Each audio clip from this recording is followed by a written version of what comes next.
ધીરુભાઈ અંબાણીનો દીકરો મુકેશભાઈ અંબાણી જીઓનો પ્લાન્ટ નાખીને 500 કરોડ રૂપિયા કમાય, બરાબર, તો એને સંતોષ નથી, એટલે ઈવડો તો લડવાનું ચાલુ જ રાખશે. પણ મવાની બજારની અંદર 5 રૂપિયાની ભીખની અપેક્ષાએ નીકળેલો ભિખારી જ્યારે 15 રૂપિયા મેળવી લે છે, ત્યારે અંબાણીના દીકરાને આનંદ નથી આવતો, એટલો ભિખારીને આવડે છે. હું સુખી છું એનું પ્રમાણ શું?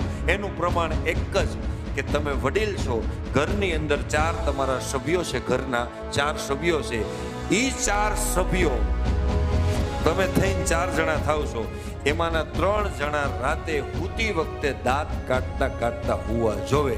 આ તમારા જીવનની સૌથી મોટી સફળતા. કરોડોપતિના ઘરે આ વસ્તુ નથી મળતી જોવા. તમારા પરિવારના સભ્યો, જો તમે વડીલ હોય તો, બૈરું તમારા મા બાપ, એ દાંત કાઢતા કાઢતા એ દુઃખમાં હુતા, એ દિવસ તમારા જીવનનો ફેલ એ ગણી લેવાનો.